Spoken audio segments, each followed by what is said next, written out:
শিক্ষার্থীদের সাথে শিক্ষকরা কখনোই বন্ধুসুলভ আচরণ করে না। একটা প্রতিষ্ঠান 8 থেকে 10 লাখ টাকা 4 বছরে নিবে, ওর দায়িত্ব হচ্ছে শিক্ষার্থীরা এখানে করে। এটা তো কোনো পাবলিক ইউনিভার্সিটি না যে অনুদানের মাধ্যমে চলবে, সরকারি ভর্তুকি দিয়ে চলবে। নতুন বাজারে দীর্ঘ যানজটের তৈরি হয়েছে এবং দেখতে পাচ্ছেন এই মুহূর্তে নতুন বাজারে শিক্ষার্থীরা ব্লকেট কর্মসূচি পালন করছেন। নতুন বাজার ঠিক এই ভাটারা থানার ঠিক পাশেই এই অবস্থান কর্মসূচি করছেন ইউআইইউ এর শিক্ষার্থীরা এবং যারা বহিষ্কার করেছে হয়েছেন সেসব শিক্ষার্থীরা আসলে এই জায়গাটিতে দাঁড়িয়েছেন। প্রুফ দেখানোর পরে ওকে, হ্যাঁ ও সিএসসি বিভাগের ছিল, প্রুফ দেখানোর পরে ওকে এক্সাম দিতে দেওয়া হয়নি। এবং শিক্ষার্থীদের সাথে শিক্ষকরা কখনোই বন্ধুসুলভ আচরণ করে না। একটা প্রতিষ্ঠান 8 থেকে 10 লাখ টাকা 4 বছরে নিবে, ওর দায়িত্ব হচ্ছে শিক্ষার্থীরা এখানে করে। এটা তো কোনো পাবলিক ইউনিভার্সিটি না যে অনুদানের মাধ্যমে চলবে, সরকারি ভর্তুকি দিয়ে চলবে। টাকা দিয়ে শিক্ষার্থীরা পড়ছে, তো শিক্ষার্থীরা যেখানে টাকা দিয়ে পড়ছে এখানে শিক্ষার্থীরা রাখছে। আর একটা প্রাইভেট ইউনিভার্সিটি শিক্ষার্থীরা টাকা দিয়ে পড়বে, বাবা মা কষ্ট করে 8 থেকে 10 লাখ টাকা মধ্যবিত্ত পরিবারের ছেলেগুলো এখানে পড়ে, পড়ার পরে শেষ সেমিস্টারের দিকে এসে যদি বহিষ্কার করে দেয় শিক্ষার্থীদের কি হবে? এটা যতক্ষণ না পর্যন্ত ইউনাইটেড এই বহিষ্কার আদেশ প্রত্যাহার করছে আমরা এটা থাকবো। আমাদের বাইরের সমস্ত ইউনিভার্সিটি, এনএসসি বলা হোক, ড্যাফোডিল বলা হোক, সবগুলো ইউনিভার্সিটির শিক্ষার্থীরা এখানে আসছে এবং এটাকে আরো বড় থেকে আমরা বড় দিকে নিয়ে যাবো। ধন্যবাদ। বহিষ্কার আদেশটা হচ্ছে আমরা পুরো 2000 শিক্ষার্থীর সিগনেচার নিয়ে স্মারক জমা দিয়েছি। 2000 শিক্ষার্থী, হ্যাঁ সবগুলা ফটোকপি আমাদের কাছে আছে এবং একমত দেখেই তো আমরা আজকে এখানে আসতে পেরেছি। আজকে শিক্ষার্থীদেরকে ওখানে ক্যাম্পাসে অবরোধ করে রাখার চেষ্টা করা হচ্ছে, এক্সামের নাম করে তাদেরকে বন্দী করে রাখার চেষ্টা করা হচ্ছে। শিক্ষার্থীরা সবাই আসতে চাচ্ছে বাট বিভিন্নভাবে প্ররোচিত করা হচ্ছে ওদেরকে ওখানে।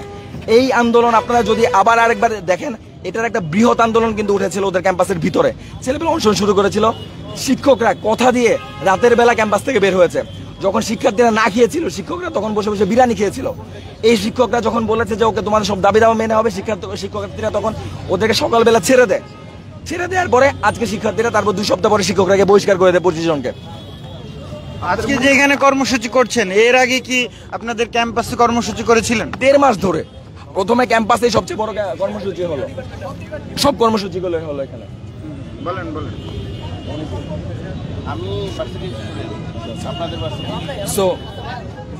তো তখন গিয়ে প্রথম রিফর্ম 1.0 আন্দোলন করলো।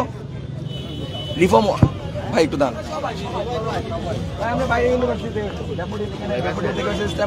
সবগুলো ইউনিভার্সিটি থেকে আমরা এখানে এসেছি এবং আমাদের ইউনিভার্সিটি আরো প্রায় 100 জন ছেলে পেলে আসতেছে, সবগুলো বাইরে থেকে। আপনি 26 জনকে বহিষ্কার করা হয়েছে। হ্যাঁ ইলিগালি। ওরা প্রথমে দাবি জানাইছে জুলাই অভ্যুত্থান পরবর্তী অবস্থায় ওরা জানিয়েছে ভার্সিটি রিফরমেশন প্রয়োজন। ওরা গণহারে ভর্তি নিচ্ছে, এমনও শিক্ষার্থী দেখেছে যারা হচ্ছে যে ভার্সিটিতে দাঁড়ায় ক্লাস করছে। তারপর হচ্ছে ওদের ক্যান্টিন ব্যবস্থার পরিবর্তনের কথা বলেছে, শাটলের মানে পর্যাপ্ত ব্যবস্থার পরিবর্তনের কথা বলা হয়েছে। এগুলা বলার পরে ওরা কথা দিল, শিক্ষা প্রশাসন কথা দিয়েছে ওরা রিফর্ম 2 সব করে দিবে। কিন্তু তারপরে একজন সিএসসি ডিপার্টমেন্টের যিনি হেড আছেন ওনার কাছে একজন মেয়ে এসে বলল, আমার বাবা মারা গিয়েছে, আমি এক্সাম দিতে পারবো না, আমি এক্সাম দিতে পারি নাই, আমাকে আবার এক্সামের সুযোগ দেওয়া হোক। সেটা দেওয়া হয় না ওকে। তারপরে ওরা আবার আন্দোলন করে 2000 শিক্ষার্থীর একদম সিগনেচার নিয়ে ওরা হচ্ছে সেই জিনিসটা করে 2000। তারপর করার পরে এই যে 25 জন শিক্ষার্থী যারা জুলাই অভ্যুত্থানে নতুন বাজারে আন্দোলন করেছিল এবং ক্রিয়াশীল সংগঠনগুলোর সদস্য, তাদেরকে ধরে বহিষ্কার করেছে। ছাত্র দলের একজন শিক্ষার্থীকে বহিষ্কার করে, তাকে ছেড়ে দেয়, কারণ হচ্ছে বড় দলের ছাত্র দল করে বলে ছেড়ে দেওয়া হয়েছে। বাকি যারা রাজনীতি করে না তাদেরকে এখানে করে রাখা হয়েছে। ইউআইইউ তো অনেকগুলো ফ্যাসিলিটিও দিয়েছে, সেক্ষেত্রে আপনাদের কি বক্তব্য? ফ্যাসিলিটি তো পরের গল্প। আপনি 26 জন শিক্ষার্থী বাংলাদেশের ইতিহাসে কোনো প্রাইভেট ইউনিভার্সিটি করতে পেরেছে? আপনি প্রত্যেকের ব্যাকগ্রাউন্ড চেক করেন, প্রত্যেকটা ছেলে হয় কোনো না কোনো প্রাইজ পেয়েছে অথবা বাংলাদেশে বড় কোনো জায়গায় এস্টাবলিশ একজন ছেলে পেলে আছে। এটা তো ভার্সিটির জন্য একটা ক্রেডিটেড। তাহলে ভার্সিটি কেন করছে? কারণ ইউনাইটেড গ্রুপ তাদেরকে পেট্রোনাইজ করতেছে। ইউনাইটেড গ্রুপ সূচনা ফাউন্ডেশন থেকে শুরু করে আওয়ামী লীগকে কয়েকশো কোটি টাকা দিয়েছে। ইউনাইটেড গ্রুপের নামে হত্যা মামলা আছে। এই যে ভিসি রেজওয়ান, কাশেম, প্রত্যেকে কত কোটি টাকার দুর্নীতি করে এখানে ভিসিতে বসেছে, তা তো আপনারা না জানলে আমরা বাইরে থেকে জানি। বাইরের শিক্ষার্থী হিসেবে তথ্য আমাদের কাছে সব আসে। আমি ড্যাফোডিলে পড়েছি। আমি এখন private university national association of বাংলাদেশের আমি ভাইস প্রেসিডেন্ট। আপনি ইউআইইউ সম্পর্কে এত কিছু কিভাবে জানেন? কেন জানবো না? আমি আপনি ডিবির প্রধান, আপনি জানবো না? ডিবির প্রধান হারুন, আপনি এত প্রশ্ন করেন কেন? ঢাকা ভার্সিটিতে কোটা না ঢাকা ইউনিভার্সিটিতে ঢাকা ইউনিভার্সিটি কোটা আন্দোলন যখন আমি জানতাম না। আপনি কে? আপনি কে? গোয়েন্দা, দালাল দালাল দালাল দালাল দালাল দালাল কেন পরিচয় দিয়েছেন? আপনি মিথ্যা পরিচয় কেন দিলেন? আমরা মিথ্যা পরিচয় দিচ্ছি না। আমরা বলতেছি দেখেন আমরা বলতেছি যে আমরা গোয়েন্দা হলে আপনি জানেন এখান থেকে। আমরা শুরু থেকে বলছি যে আমরা বিভিন্ন ইউনিভার্সিটির স্টুডেন্টরা আছি।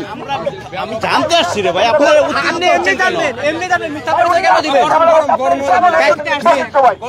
দালাল জানো কোথাকার? সবাই বসেন ভাই, দর্শক সরাসরি দেখছিলেন ডেইলি সানে। এই মুহূর্তে নতুন বাজারে ইউআইইউ শিক্ষার্থীদের ব্লকেট কর্মসূচি দেখানোর চেষ্টা করছিলাম এবং এই শিক্ষার্থীরা তারা কিন্তু সড়ক অবরোধ করে এই ব্লকেট কর্মসূচিটি করছেন। তাদের যে দাবিগুলো, সেই দাবিগুলো আমরা একটু জানার চেষ্টা করি। একটু আপনাদের দাবিগুলো। আমাদের এই অন্যায়ভাবে বহিষ্কার এই আদেশ প্রত্যাহার করতে হবে এবং এই যে আমাদের এই সাথে যে অন্যায় করা হয়েছে, কারা করছে এইটা তদন্ত সাপেক্ষে তাদের বিরুদ্ধে ব্যবস্থা নিতে হবে। এটা আমাদের প্রধান দাবি। মানে আপনারা দেখেন, ভাইদের সাথে কথা বলেন। সরাসরি দেখছিলেন,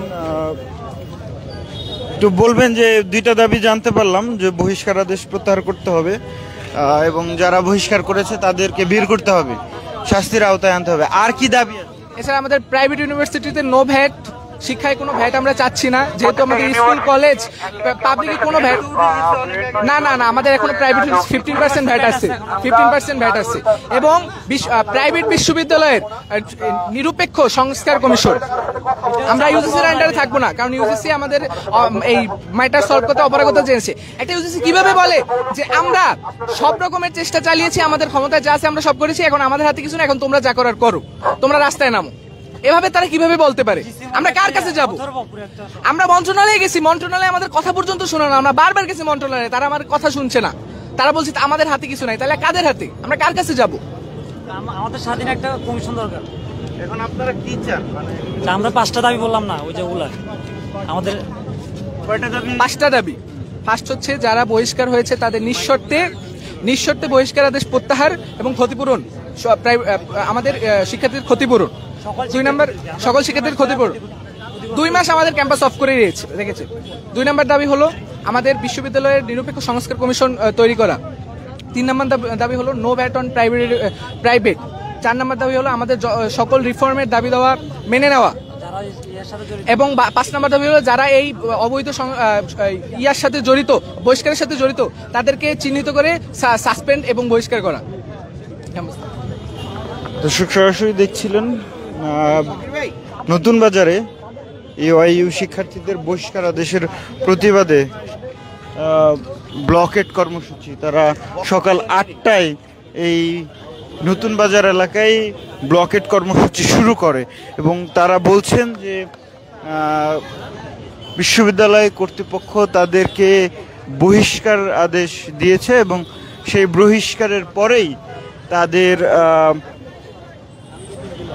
ক্যাম্পাসে দীর্ঘদিন ধরেই তারা আন্দোলন চালিয়ে আসছিলেন এবং সেই আন্দোলনের পরবর্তীতে তারা এই ব্লকেট কর্মসূচি দিতে বাধ্য হন। For more updates, follow us on Facebook, subscribe our YouTube channel, get the latest update on www.daily-sun.com.